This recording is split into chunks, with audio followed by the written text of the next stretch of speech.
All right, to many people in the mainstream media, the president caved that after 35 days, he didn't get anything from this deal that reopens the government, not a dime for the border wall that he desperately wanted. So they more or less are pouncing at the notion he failed. Our political panel with us right now, attorney Jenna, Ellis, Fox News contributors Jessica Tarlov, and Katherine Timpf. He failed is what they're saying. He caved, Kat, did he? He sort of caved. I think if there's a middle ground between caving and not caving, he's right there, because we are right back where we started. He didn't get anything that he wanted, and the government is open. In that sense, it is a cave. But at the same time, he still has some options. I wouldn't be surprised to see if he shuts down the government again after these few weeks are over, or if he tries to go the emergency route and tries to do that instead. Well, he would have done that prior, right? It's interesting that he didn't. I'm actually surprised that he didn't. But I think that some of the pushback that he's seen from people that have influence over him, such as, funny enough, Ann Coulter seems to have influence over him, I think that he's going to want to be taking a position of strength again after he sees people that upset. What is the deal with her? She said, up to now, George H.W. Bush has long been the biggest wimp to serve our country, and now essentially it's Donald Trump. Yeah, I mean, she was very, very upset. It's incredibly mean, but she had another tweet that said maybe the issue isn't deporting 22 million illegals, but one Jared Kushner. Right. And a lot of the president's supporters who are for the border wall, first and foremost, have been pinning this on Jared Kushner and Ivanka and their influence in this space, and actually saying these are the advocates for amnesty here, and that's how we got backed into the corner, and that's where we're going to end up. If he does shut down the government again or go for the emergency, he's not going to do that. It's politically impossible for him to do it at this point if he wants any chance of being reelected, and I think the entire caucus would be up in arms.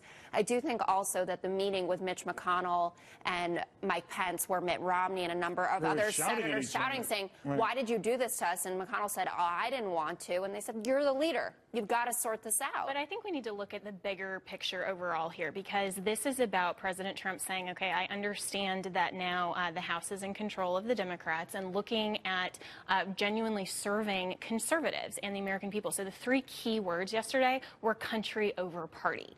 And he is reaching out and saying, okay, I am willing to be the adult to come to the table to talk about this, because this isn't just about... But he was the adult who started it. He was... I mean, this was not just about border security. This is also about religious liberty. This is about sanctity of human life. These are about all conservative priorities, because as we look ahead to 2020, we need to recognize that conservative priorities are about preserving and protecting the rights of all Americans. But do you think that he will seriously revisit shutting down the government and deal with that all up? No, please. Absolutely. I think he will, and I think he was very clear that he's still looking at the National Emergency Act. We have precedent for that from Reagan, from Bush as well. Article 4, Section 4. Absolutely. You don't say. There you go. You know what's interesting is they'll avoid this. I don't know how they'll avoid this. That's my opinion. I could be very wrong. But it's how the die is cast for the next couple of years, that nothing's going to get done, right? No, I don't think that there's going to be a wall. I'm just going to say it. I think that a lot of his supporters are going to be very, very upset, because a lot of people, they really want this wall.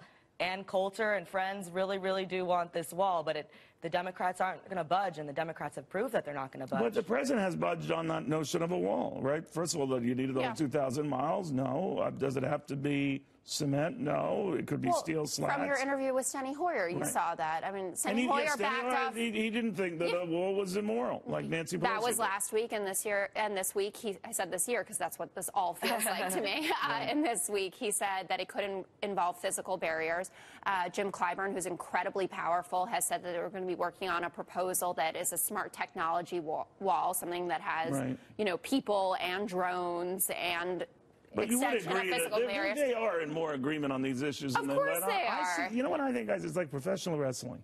Everyone has this scripted part. They throw chairs at each other, and then they're high-fiving, and they don't mean it. And this is where we have to stop with just the two parties warring at each other and recognizing that's not the obligation of Congress. They need to look at saying, okay, we've all in the past agreed that border security and a case for nations is genuinely something that Congress not only is constitutionally responsible for, but they're stuck up in the semantics. You call it border security, other people call it a wall, other people call it cottage cheese. They're caught up in the words. Beaded curtain. Right. But we have to also, I think it's important to what you were saying earlier here, take the role that the FAA played in all of this, and that's what Robert Reich, that absolutely turned it. If the airports are shut down, and I traveled all of last week, and the TSA agents were there, and they were incredibly kind, and I'm so appreciative of that. Did you travel commercial? I did. Okay. But he took away my military plane, so I had no option. I thought so, yeah. But when LaGuardia shut down for an hour, yeah, it was done. I think that tipped it. And they hold the control. And Robert Reich, the ex-labor secretary, was advocating for it on Twitter, and he said it will go down with the airports. You must call out sick to end this. And it's what happened. So if he tries this again, they will do the same thing. The government must stop. You're crediting Robert Reich and his Twitter feed to ending this. Well, a lot of people retweeted him, too. Okay. So those people as But let's remember, the government isn't reopened. There is an extension only for 3 weeks, and I think that's a very, very important piece here. All right. So, ladies, thank you all very, very much. Thank you. Bottom line here, it's a president who's apparently been humbled. But he's not the first president to be humbled. He's not the first president, certainly, to have to step back and see if he can make lemonade out of lemons. These two gentlemen, John F. Kennedy and Ronald Reagan, did. What happened after they did? Doris Kearns Goodwin after this.